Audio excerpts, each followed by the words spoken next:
What are you waiting for? Christmas? Just go through that door already.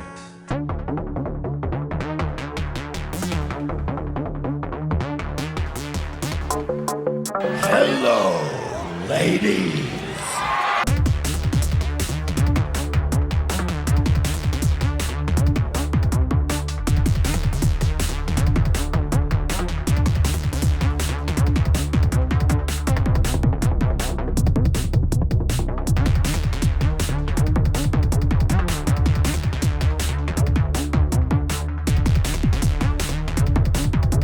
'Cause jumpy, jumpy, yo!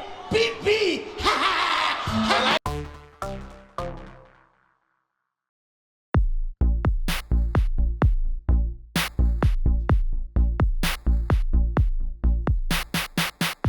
8 long years after Postal 2 released, Postal 3 was supposed to be the triumphant return of the Postal Dude. Leaps and bounds in gaming technology had occurred in that time, and publisher Running with Scissors needed to come out swinging to keep up with the times. Akela, a Russian software developer and publisher of Postal 2 in Russia, was handed the reins of the project. Upon release in December of 2011, the game was an absolute dumpster fire. Game Informer editor Phil Kolar gave Postal 3 a score of 1 out of 10, stating, "At one point, Postal 3 tasks you with collecting HIV-infected cats. I'd rather do that in real life than play this awful game again." Good gravy, Philip. So, Postal 3 was a bomb and nearly killed this franchise forever. For a time, Postal 3 was taken down, and publisher Running with Scissors themselves told fans to go play their older titles instead.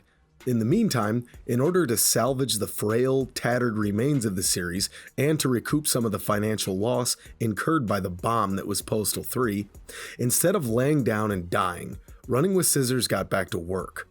The result is Paradise Lost. We graduated with Brittany. You graduated?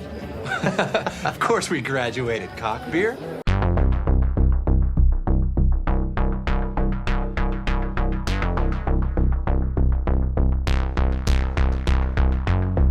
Paradise Lost is DLC developed by Running with Scissors and was released in 2015 as an addendum to Postal 2. Yep, the 2003 Postal 2. I made this point in my review of Postal 2, but this was a brilliant idea. Instead of asking fans to buy yet another full-priced game, they released Paradise Lost as a low-priced product for the game that every fan would already have owned for many years at this point. This is a way of saying, hey, we're back in charge and we still got it, don't worry. Paradise Lost picks up right where Apocalypse Weekend ended, with the Postal Dude and his dog, Champ, driving away from the city of Paradise as the nuke planted by the dude erupts in the background. The dude crashes his car after Champ jumps out to chase a cat and his TBI starts acting up.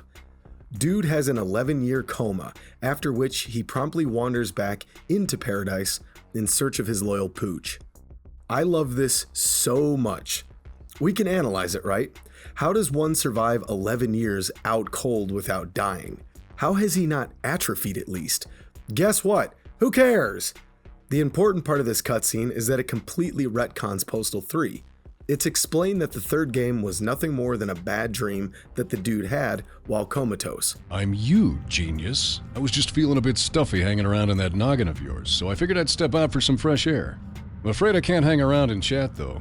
If you'll excuse me, I'm off to find... Throughout the game, the third game's dude, alternate Postal Dude as he's referred to, will try to break through the dude's psyche and take over. Every now and then, alternate dude will pull a Hank Evans and take over in conversation for a brief period.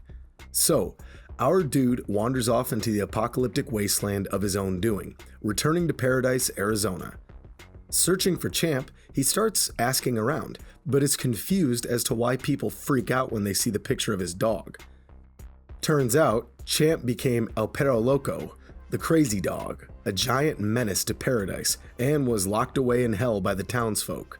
In order to return El Perro Loco into the lovable Champ, the dude must venture into the depths of Gehenna and inject him with a magical serum. Along the way, we interact with a lot of familiar faces and some new ones. Al-Qaeda are now, for a short period anyway, peace-loving stoners that have renounced their violent ways. The Tourette zombies make an appearance, as do Running with Scissors, to include the return of Mad Cow Mike J, who, as it turns out, is set to marry the dude's ex-wife. You know, the bitch. This for a long time. No, you can't die! I love you, bitch! I'll save you with my life-giving man milk! Oh yeah, the dude's wife makes an appearance here. You never see her in the base game, as she's always sitting in the mobile home complaining. But she serves as one of your major opponents near the end of the game, in a few different phases, including one where she's basically the bride from Kill Bill, and how appropriate, as well as a fight where she's basically Shub Niggurath from Quake. Running with Scissors did an excellent job of bringing back the Queen of the Mobile Castle into an epic final appearance. And though the boss fights are pretty simple and straightforward, the tale of her becoming intimate with Mad Cow Mike J and being one final pain in the dude's butt was funny and really solid fan service. Speaking of fan service, Gary Coleman made a posthumous cameo as the leader of an underground midget posse. As he had already been deceased for several years by the time Paradise Lost released, his dialogue from Postal 2 was repurposed for this expansion, and I thought it was a fittingly silly tribute. I'm sure he would have thought it was funny. As his final gift to the dude, he adds a dose of his own yellow water to the magical serum for Champ, and the cure is complete. And Gary Coleman wasn't the only child actor in the game. Zach Ward, the bully Farkas from A Christmas Story, is one of your foes in Paradise Lost. Now, this appearance is really cool for a couple of reasons. First off, A Christmas Story is a goddamn classic. Secondly, Zach Ward portrayed the live-action Postal dude in the 2007 Uwe Boll Postal film. If you had no clue that this movie even existed, don't feel too bad. But I thought it was classy of Zach to make an appearance in this game. He could have spent the rest of his life dissociating from that film, and nobody would have blamed him. But, like Gary Coleman before him, here he is having a laugh at himself. If you choose to battle him a second time in the finale, he'll even be dressed like his character from the movie, hollering that he is the real Postal dude. He would even return years later to offer his talents as one of the selectable voices for the dude in Postal 4. Fair play to you, Zach. Cheers, bud. Back in Hell, you end up battling El Perro Loco, gradually injecting him with the magic cure imbued with Arnold Jackson P. By the end of the battle, your best buddy is back in top form, and you battle your way out of paradise once and for all. The alternate dude wishes you well, and he closes the storybook on the Postal dude. In regards to the alternate dude, I greatly admire how Running with Scissors handled this. On one hand, the opening cutscene retcons Postal 3 to establish right off the bat that it's immediately non-canon. However, I appreciate that they incorporated Postal 3's dude, as if to say, hey look, we know that game sucked, but it's cool. It was a thing that happened, and we're not going to pretend that it didn't. It was handled with grace. They even got Corey Cruz, the guy who voiced the dude in Postal 3, to come back to voice alternate dude. Oh, and the achievement for finishing Paradise Lost is called Better Than Postal 3. So, with this story, they snatched that bridle back definitively, and Postal was good again. Thank God. Or Vince Desi. Oh! Oh!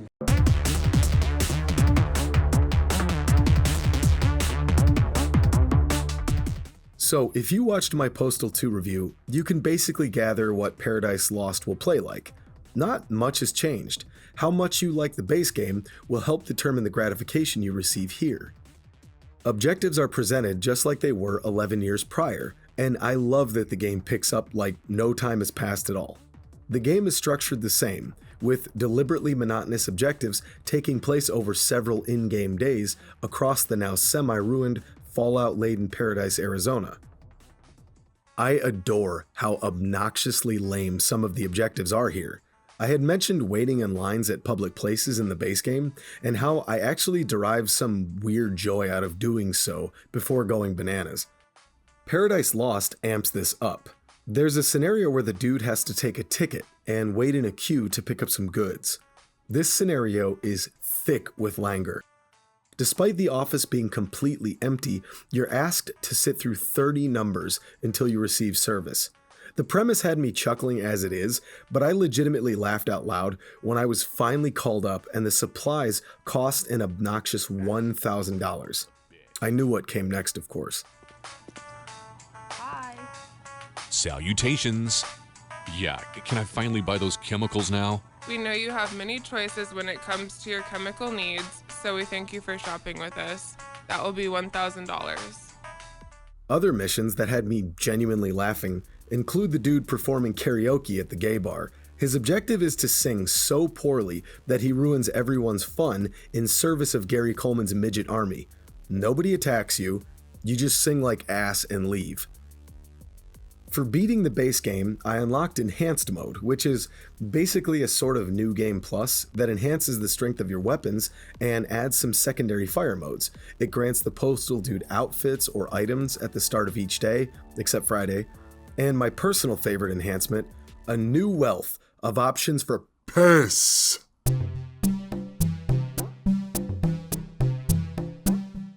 That's right. A veritable swatch of offensive urination maneuvers, to include gas, which functions like a jerry can, only it's coming out of your meat rocket, vomit, which makes NPCs, well, vomit, gonorrhea pee, which does the same, blood, which is just uncomfortable, and finally, napalm, which lights any solid surface ablaze.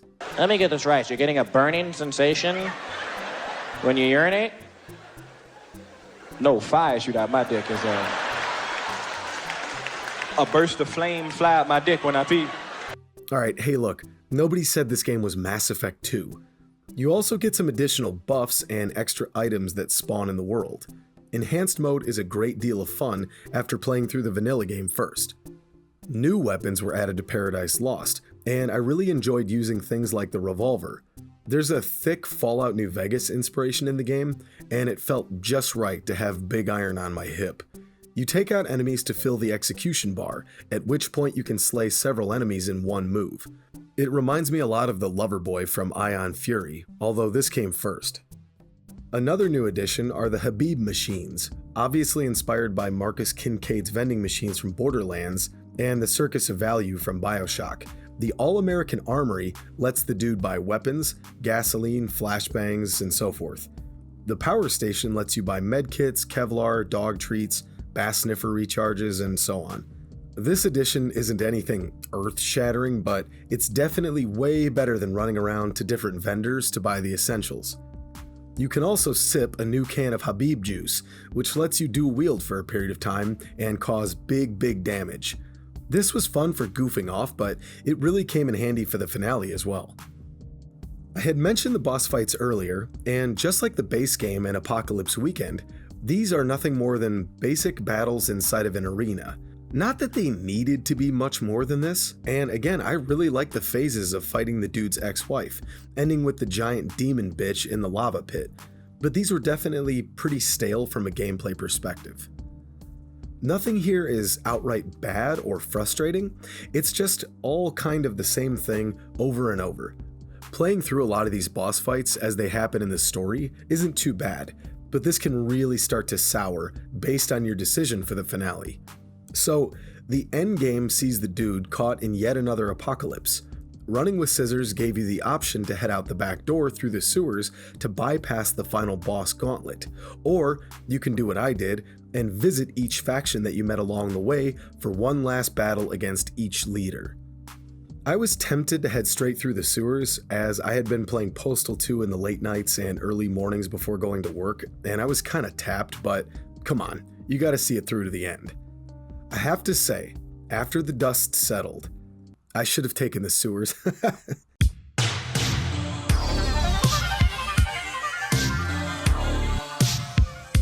Everyone knows that pure action is not Postal 2's greatest strength, which is fine. It's not a pure FPS game in the traditional sense, but this finale is essentially just that. The dude runs through each zone again, and everyone wants him dead. You just gotta burn some catnip, slug some Habib juice, and keep running. It's not an awful segment, it's just a bit tedious. Well, that is until you get to fighting Vince Desi in the church. Grenade lobbing devs attack you, and Papa Big Dick has the heat-seeking rockets. I don't know, consider the sewers. Either way, you'll have to run through the sewers, and it's just as boring, confusing, and mediocre as it was the first time you come through here earlier in the game, except now it's worse because you're so close to victory. It says on my notepad, I have a bad case of diarrhea.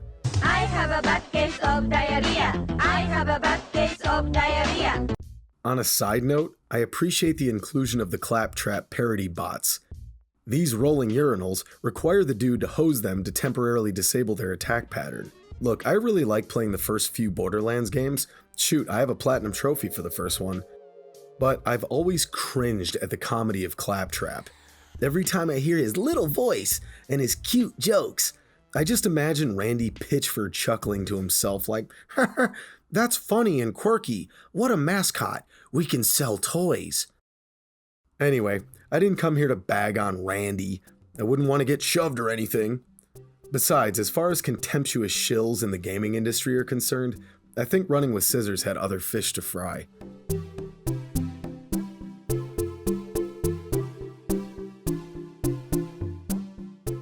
There it is. That's the Postal I know and love. Spiteful, opinionated, and not especially subtle, and nor should they be. I will always respect and admire this developer for, if for no other reason, than using their platform to call out the bullshit hustle that is the modern video game. So, like I said, Paradise was repurposed in this DLC, and many of the old haunts were converted into faction camps and the like. One of which is PU Games, a fictional game developer very clearly meant to take shots at people like Tim Schafer and the industry as a whole. Fittingly, PU Games took over the Fee of America Bank, with its leader's head office in the vault. This is the strength of the visuals in Paradise Lost. It's still running a very old, very outdated engine, and it definitely looks it. Animations are still stiff and robotic, and there aren't any fancy graphical effects to make it look more modern. On one hand, you could rightfully dog this game for looking so old and out of date, but, and I'm not licking anyone's boots here, I feel like this was the right decision. It makes playing this DLC right after Postal 2 feel like one big connected game, as if it was originally part of the plan. And it would have been weird to go from Postal 2 to a modern looking game set in the same world.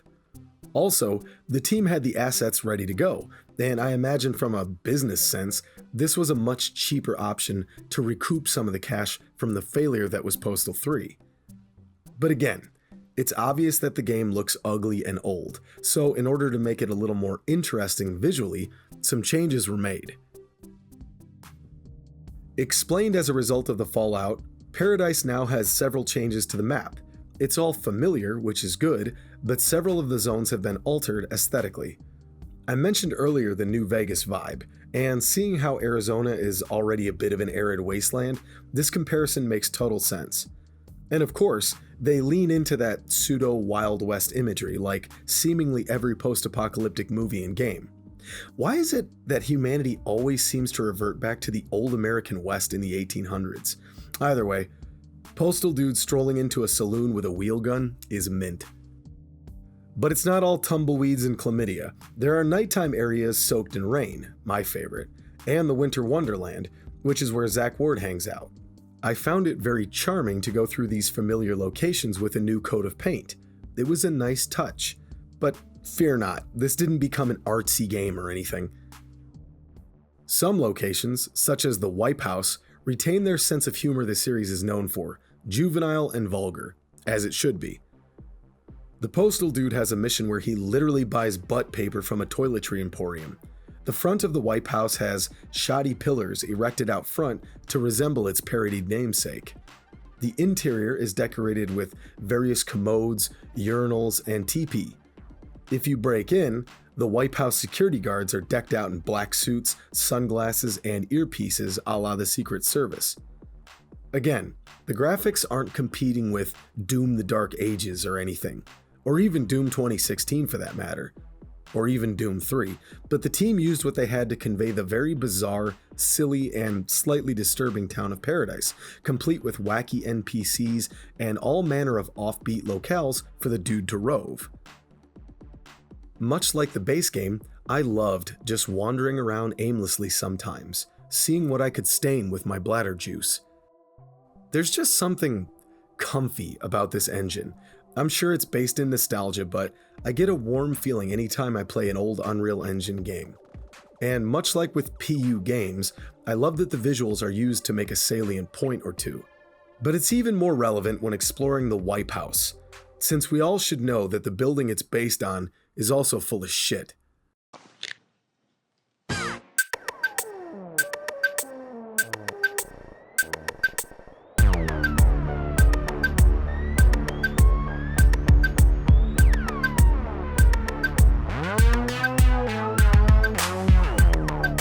So, there's not much to say about the audio in Paradise Lost.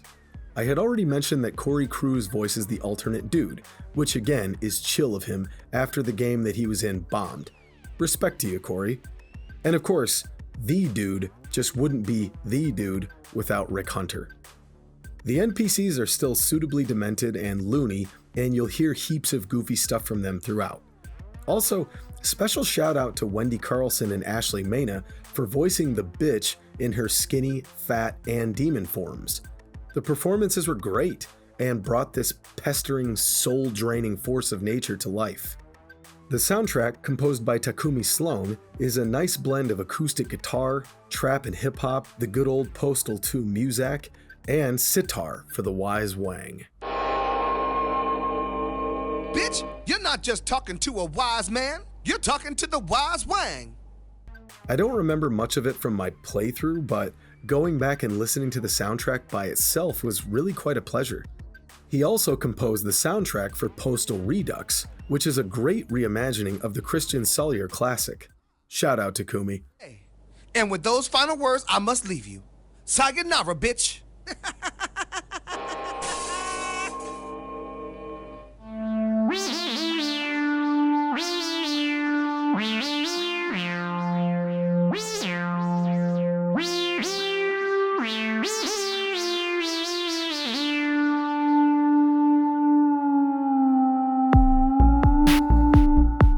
What left is there to say about Postal 2?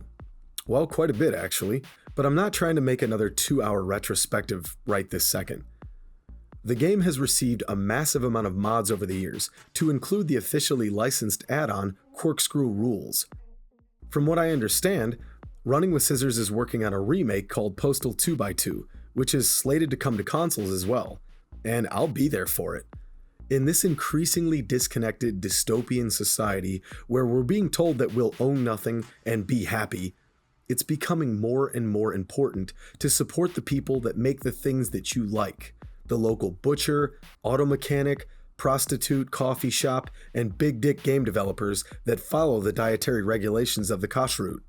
I'm big!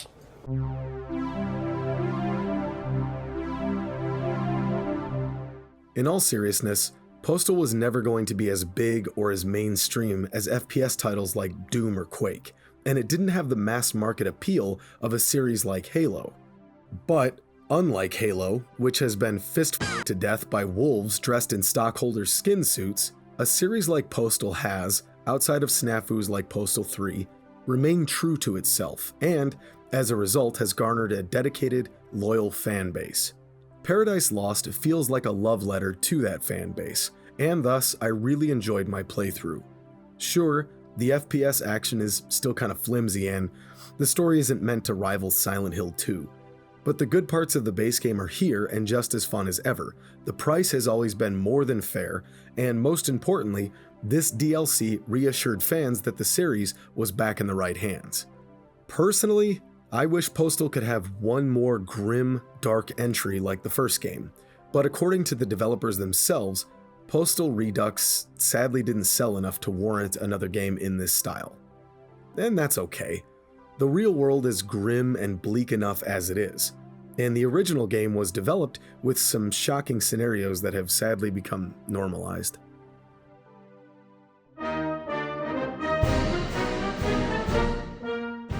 And after a hard day in the jungle. No, not that one. Get out of here, you silly goose. Instead of wasting an entire town whilst possessed by a demon, perhaps it's better for our collective psyche that we unzip and let our glorious golden streams fly once more. In these gloomy times, games like Postal 2 are what remind us that, no matter your skin color, which fairy tale you pray to, or what doddering old man you plan on voting for, we all pee yellow, we all discharge white, and we all bleed red. United we stand, especially as the quadrennial circus comes to town again this year. Ugh. Kiss my sculpted hairy ass.